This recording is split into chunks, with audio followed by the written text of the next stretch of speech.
¿Te dijeron alguna vez que si no hablas en lenguas, no eres verdaderamente pentecostal? ¿Que no has recibido el Espíritu Santo? Bueno, hoy vamos a poner esa afirmación bajo lupa,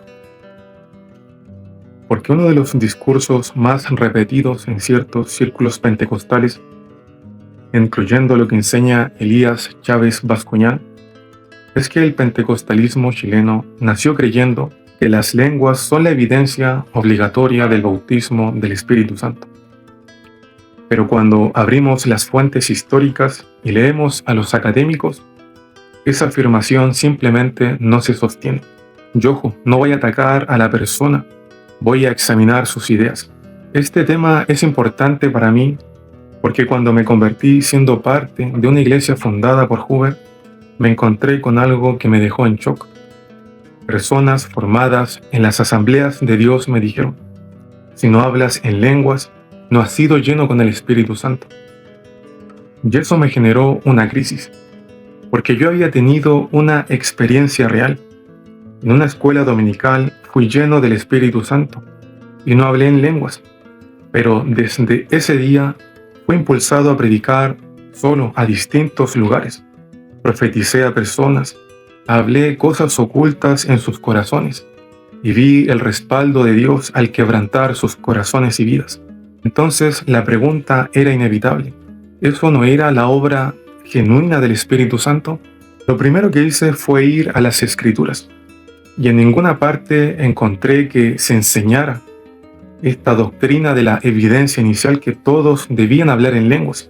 Ningún apóstol ni nuestro Señor Jesucristo afirmaron tal cosa, ninguno enseñó: deben enseñar esta doctrina a todos los nuevos conversos. En ningún lugar eso lo encontré. Al contrario, el apóstol Pablo dice que el Espíritu reparte dones como quiere, que no todos son lo mismo, que la iglesia es un cuerpo con diversidad. Entonces, ¿por qué hoy algunos enseñan que solo hay una evidencia obligatoria? Y spoiler, eso no viene directamente de la Biblia, viene de una interpretación histórica específica. Años después, estudiando en un instituto de las Asambleas de Dios, entablé cierta amistad con pastores y profesores de esta denominación. Y lo que me contaron fue horrible. Jóvenes fieles, comprometidos, sirviendo en la iglesia, terminaron en una terrible depresión. La razón: no hablaban en lenguas. Se les enseñaba que esa era la evidencia del bautismo del Espíritu, y si no la tenían, no podían servir en la iglesia, no podían ser parte de la predicación, de la coordinación o de algún cuerpo ministerial. Y la presión era tan grande que algunos terminaban fingiendo hablar en lenguas solo para encajar. ¿Te das cuenta del nivel? Cuando una doctrina produce culpa en lugar de libertad, presión en lugar de edificación, hay que detenerse y preguntarse si realmente refleja el obrar del Espíritu Santo. El pentecostalismo nunca fue uniforme. El teólogo Alan Anderson lo ha demostrado ampliamente. El movimiento creció en distintos contextos culturales con diferencias reales. Walter J.H. lo dice sin rodeos: el movimiento pentecostal no es monolítico. Hay un amplio abanico de opiniones. Robeck y John reconocen algo clave. Durante décadas, la historia fue contada por denominaciones estadounidenses evidencialistas, pero hoy ese paradigma ha sido superado. En sus palabras, la idea de que el pentecostalismo se define por las lenguas como evidencia inicial ya no se da por sentado. El pentecostalismo chileno no es una copia de Estados Unidos. De hecho, tiene características únicas: herencia metodista y anglicana, bautismo de infantes y gobierno episcopal. Y aquí viene lo clave: no sostenía una única evidencia del bautismo del Espíritu. Sepúlveda y otros investigadores lo han documentado. El pentecostalismo chileno aceptaba diversas manifestaciones, no solo las lenguas. Y esto no es menor, porque incluso la historia oficial de las Asambleas de Dios en Chile reconoce que no pudieron unirse con los pentecostales chilenos.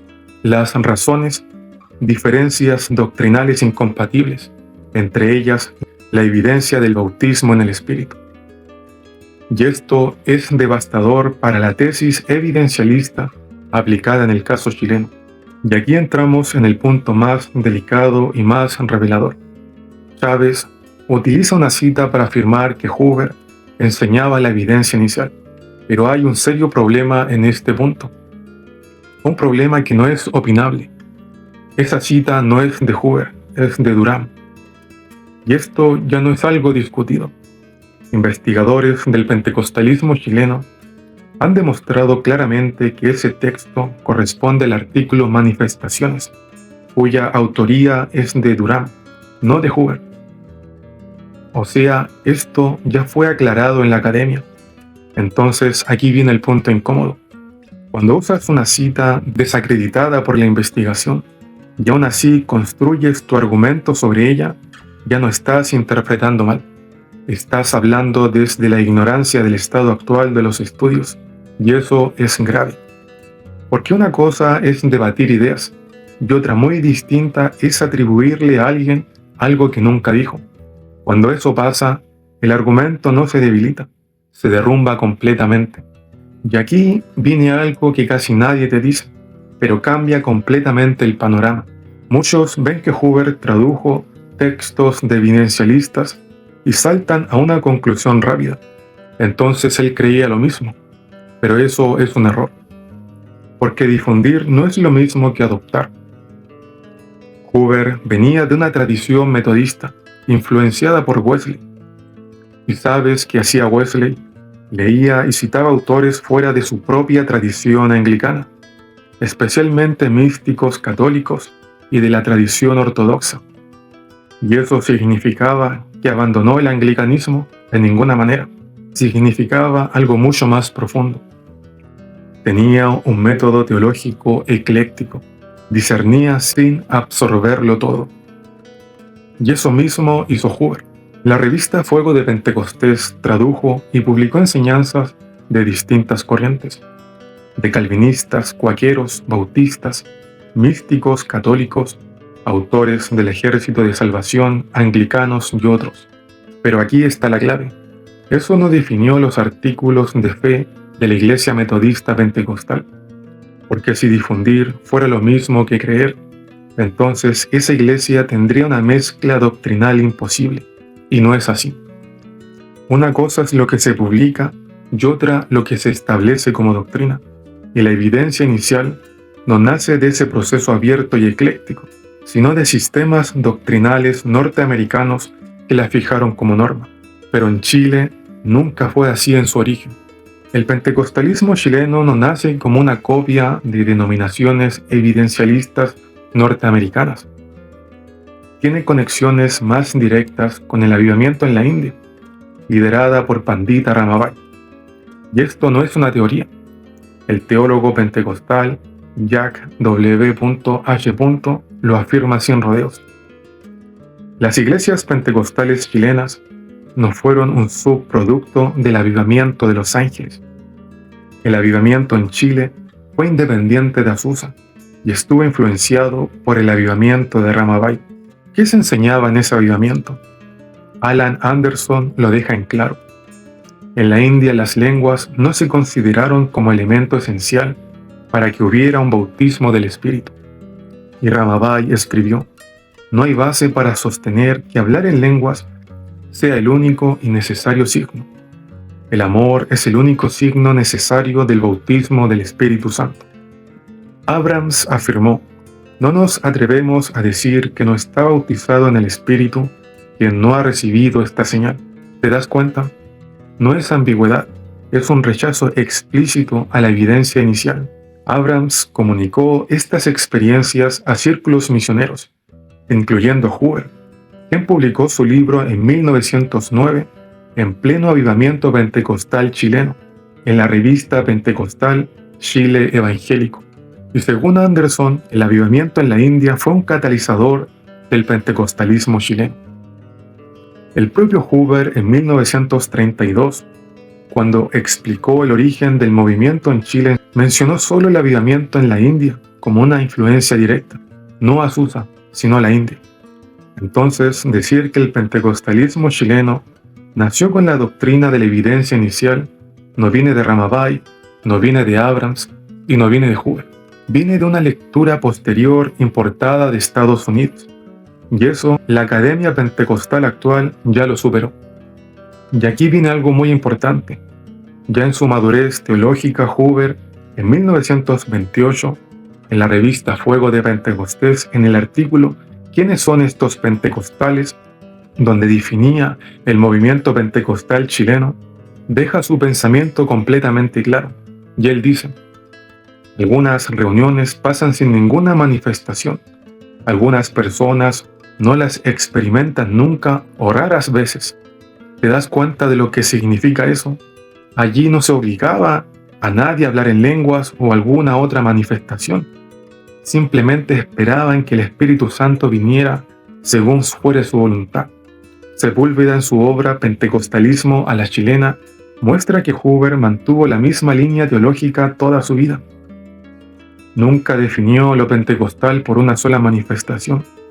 Nunca redujo el bautismo del Espíritu a las lenguas. Nunca enseñó una evidencia inicial. En lugar de eso, Hoover habló de la manifestación libre del Espíritu de Dios. Y él mismo lo dice: la manera de la manifestación no la busca ni la dicta la persona. O sea, no se programa, no se impone, no se estandariza. Y ojo a este detalle potente. Cuando Hoover describe las manifestaciones, menciona la risa, el lloro, los gritos, las danzas, pero ni siquiera enfatiza las lenguas en este texto. Y esto no es casualidad, es una toma de posición. Para Hoover, ser pentecostal no era cumplir una evidencia externa, era otra cosa mucho más profunda: dejar que el Espíritu actúe soberanamente en cada persona, sin moldes, sin fórmulas, sin imposiciones. ¿Cuál era la evidencia real entonces? Hoover lo dice claramente al final de este artículo: vidas transformadas, ex delincuentes restaurados, familias reconciliadas, personas cambiadas radicalmente. Eso era la señal, no una manifestación específica, sino el poder transformador del Espíritu Santo. Entonces, ¿qué está pasando hoy? Que algunos están tomando una definición norteamericana posterior y la están proyectando hacia atrás. Eso en historia se llama anacronismo y termina generando algo peligroso: confusión espiritual. Porque le dices a alguien que su experiencia con Dios no es válida, incluso menor que la suya, que supuestamente habla en lenguas y supuestamente fue lleno del Espíritu Santo. Y quiero ser claro, no estoy atacando a la persona de Chávez, sino a sus ideas, las que no reflejan la evidencia histórica y no representan la diversidad del pentecostalismo, y terminan confundiendo más que edificando. Además, sugiere que el pentecostalismo chileno se desvió de la fe original de Hoover, e incluso promueve que hay que pagar sus cursos para entenderlo correctamente. Pero con lo ya expuesto, esa narrativa no se sostiene. Más aún, Chávez proviene de una tradición como las Asambleas de Dios, que enseñan la obra consumada, mientras que Hoover creía en la doctrina de la santificación como una obra secuencial o posterior. Ni siquiera comparten la misma base teológica. Si realmente quieres formarte en serio, no te quedes solo con lo que suena conveniente ni con lo que se vende mejor. Ve a las fuentes, lee a los académicos, contrasta e investiga. Porque la verdad histórica no necesita adornos ni reinterpretaciones forzadas. Solo necesita ser leída con honestidad. Y cuando lo haces, te das cuenta de que el pentecostalismo es mucho más profundo, mucho más diverso y mucho más real de lo que algunos quieren hacerte creer.